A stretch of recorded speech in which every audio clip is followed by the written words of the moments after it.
Hi guys, I am back. Amanda Lockhart Davis, host of Life Uncensored, navigating adulthood one episode at a time. As you can see, we are live from Manassas Park Night Market. Stop on by 100 Park Central Plaza, Manassas Park, Virginia. We're here until 10 p.m. tonight. There's a lot of vendors, a lot of food vendors, a lot of specialty vendors, clothing, jewelry, etc., etc. Stop by, come out, support. Also today, I want to show my support. Life Uncensored, we are showing our support for finding Mamta Bhatt. And right now with my friend Holly. Holly, what is your last name? Worth. Holly Worth, who you may have seen on some news reports. She's been the main spokesperson, would you say? Oh, The yeah, main unofficially it's happened that way. yeah, the main spokesperson for getting justice for Mamta, finding her and bringing her home to her family, whatever that looks like. We just want justice for her daughter, her mother, her brother, her family and friends, her co-workers, everybody who in the community, everyone who's in support of finding justice and finding her. And you are her co-worker, correct? Correct. Yes, we're both registered nurses. Okay. Okay. How long have you guys worked together? We worked together at her previous organization about a year. Okay. Okay. And that's a long time to work with somebody. You know, at that point you become family. Oh, absolutely. Especially as nurses, right? We work really long days together. We work 12-hour shifts. So you're absolutely right to say nurses, we become each other's family because we spend more hours on the days we work with our fellow nurses than we do with our own family. Absolutely. I have a cousin who's a nurse, and so I know that life a little bit just from conversations with her. Shout out to my cousin Kat. But yeah, so I understand that this is personal to you on that level. But obviously, because she's just a fellow human being, a fellow mom, you know, just someone in the community. So, can you talk a little bit about what happened for you guys at the job? How these things unfolded? What was weird? What made? Because if I understand correctly from the news, the job reached out and asked for a welfare check. Can you kind of talk about that a little bit? Sure. Like I said, I don't work at her current hospital, but what happened is we heard that she was a no call, no show to 2 shifts where she was working at UVA, Prince William Medical Center. And so they actually called the police and said, we need a wellness check. This is not like Mamta to not show up for work. And I can attest to that. She's not one to not show up for work without calling and letting people know. Okay. So at that point, the Manassas Park Police went out to the house and talked to her husband, Mr. Bhatt, who at that point in time said, oh, no, she's fine. She's visiting family out of state. So fast forward a couple days later, how I found out about this case was Mamta's loved ones were really saying, we haven't heard from her. And that is very atypical. So I got a phone call from a coworker who is from Nepal and said, we're really concerned something's wrong with Mamta. And so from that very first night, which was August 5th, we've been starting to come together as a community and say, yeah, this is not the way that Mamta behaves. Mm-hmm. And so we've been actively searching since August 5th. Okay. And I know that there's been volunteer search parties. There's been flyers going up. I know a GoFundMe was set up to help fund those sorts of things. Make sure that the people who were volunteering were parched on the hot days. Searching and whatnot.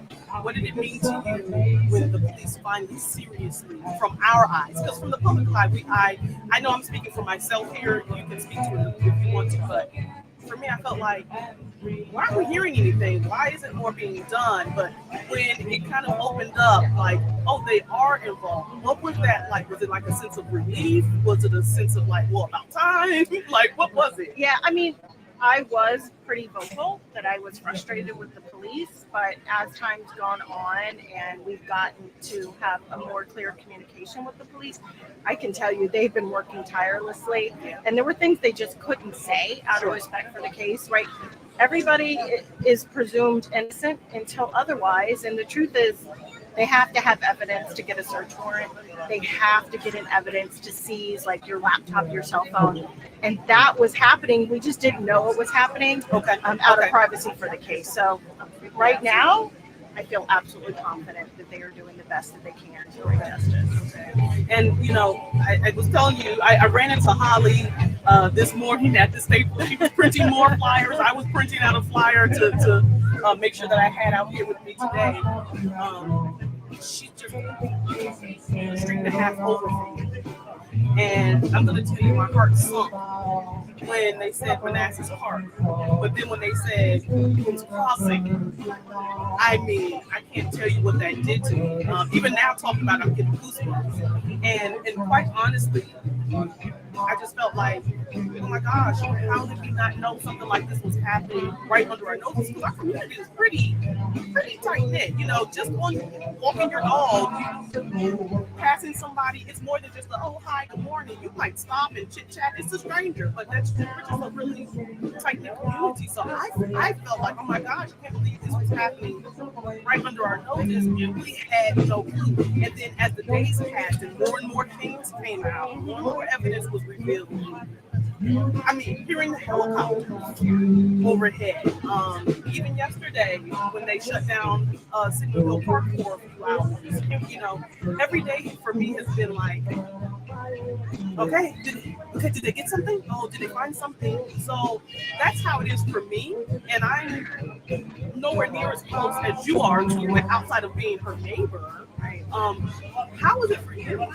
Like, are you getting sleep? Like, I'm just... Yeah, no, I appreciate that. I've said many times, I think myself and all the community supporters, we're really running on like adrenaline, hope, and a lot of coffee.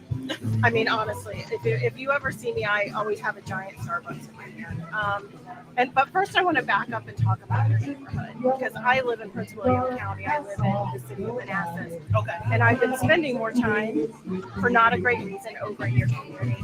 And I can tell you, I agree, your community is wonderful. It's beautiful for people that don't know Blooms. The houses are nice. It's well manicured. It's very idyllic looking. It is kind of that what you would think of this like just pristine, nice, safe, beautiful neighborhood. I've met your neighbors. Most of them have known each other for years. Their kids run around the cul-de-sac together. So to think that something is happening in a neighborhood that is that way, and that's just the antithesis of what you would think when you think of Blooms Crossing. Yeah, no, you're exactly right. And to your point, like my direct next door neighbor has been there, I want to say, if not the original, one of the original owners, like very shortly after in terms of original owners. And Blooms was built in 94. Yeah, and I've met several people. You don't leave. Yeah, you don't leave. Yeah, you don't unless leave. you're like downsizing because the houses are pretty big. Yeah. But yeah, so to your point, a lot of these people have been together for many years. Yeah, it is a very special bedroom community, and I think until you go there and you see what Blooms looks like, you don't understand why it is so hard on your community. Because I mean, it just doesn't look like the place that this kind of crime would be happening. Exactly. Now, we've been in Blooms for 4 years. We lived in Centerville previously. We've lived in Blooms for 4 years. And literally, the day after we moved in, the neighbors came over. If you need anything, let us know. Do you need some help? Situating yourself. If you got questions about where things are in the neighborhood, immediately embraced us. And, like I said, my direct next door neighbor is like, what? You go out of town, you let us know, you're going to be waiting for a couple of days, we'll keep an eye on the house. We'll make sure everything's, and we do that with each other. I've had neighbors, hey, we're going to Disney this week. Okay, we'll come over and feed the fish and water the plants. Okay, good, here's the key. Like, that's how comfortable we are with each other. So to know that something, I don't want to say it's picture perfect because you never know what's happening behind the closed doors of your home, but to find out something so horrific, I don't even know what other words to put to it, is happening, has happened, and that there's a potential for it to happen at all in our neighborhood is like, it's almost like no. Yeah, I think we somewhat all feel like we're in a dream. We're ready to wake up, right? We're ready to wake up from this nightmare. Yeah, absolutely. Do you know what the number is of like when volunteers are coming out? We've seen this, a bunch on the news. What's the number? Well, we had a gathering over at Signal Hill Park last Saturday. We estimate between 700 and 800 individuals came out. We took every parking space in Signal Hill Park. The Manassas Park Police actually had to send officers out to conduct traffic. So we were overwhelmed with the amount of supporters that came out. That is amazing. Have you yourself talked with your mother or brother at all? I have not. I'm really trying to respect their privacy. Yeah, But what we have heard, one, we know they're here in the U.S. They have been reunited with their granddaughter, and they're very appreciative of all the work that the community is doing. I'm so glad that they're here. Our prayers are with that family. I could not imagine. Not only this happening to your child, but this happening to your child when you're so far away. Absolutely. But it seems like the governments worked well together to get them over here quickly and safely. So I'm so glad to hear that. We want justice. Period. We want justice. We want justice for Mamta. We want justice for Mamta's daughter, her mother, her brother, what other family, friends that were very close to her.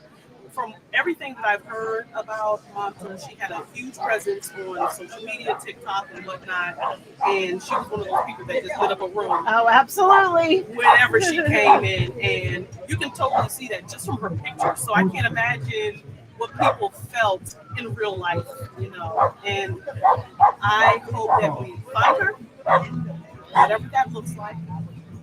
I hope that her daughter gets some closure because her daughter will never know her. Her daughter will grow up without a mother, regardless of how close family is, grandma or whoever, but she'll grow up very literally without a mother. And so I want everybody to take a minute and think about that and absorb that. Think about what it's like to grow up without your mom because of something like this. And really just keep her in your thoughts and prayers, her daughter, her family, and all the friends and family, co-workers, community, because it's been a great outpouring of love. And this is what we need to be seeing, especially with our political climate and everything that's happening. We need to see this sort of community get together for something as important as this. And the other thing I want to mention is there are resources. If someone you know is a victim of domestic violence, let them know. I want you all to know there are resources. There are telephone numbers you can call. You can go on websites. There's shelters. Call a trusted friend. Call a trusted family member. Do not stay in those situations. You don't have to. There's no excuse. It can't be, I'm staying for the kids. I'm staying because I don't have the means. Get out of there. Get out of there. We don't want more statistics building up. I appreciate it. Thank you. Anything you want to leave the audience with? No, I just want to say, just thank you for giving us a platform to keep talking about Mamta. We're going to keep talking about Mamta. Yes. Hopefully all the way through additional charges, hopefully all the way through the judicial process. And like you said, at the end of the day, if you're a victim of domestic violence or you are a friend of somebody that you suspect is a victim of domestic violence, do something. And I'm asking you to do something more than just sending a text that says, if you need something, reach out to me. Go get in my car. Let's go have coffee. Let's hash out a safe escape plan for you. Mamta had resources, unfortunately, and for whatever reason, she didn't feel prepared to leave. But anybody who's on the fence, just leave. Just leave. Just leave. For your sake, your loved one's sake, there's people out there who care about you more than anything. They care. So even if it's for them, if you don't do it for you, do it for them. It makes a difference. I appreciate it. Thank you so much. I appreciate you. Thank you. Guys, that was Miss Howard, and she has been great, and I appreciate her. We're going to continue on until we get justice for Mamta. All right, so stay tuned.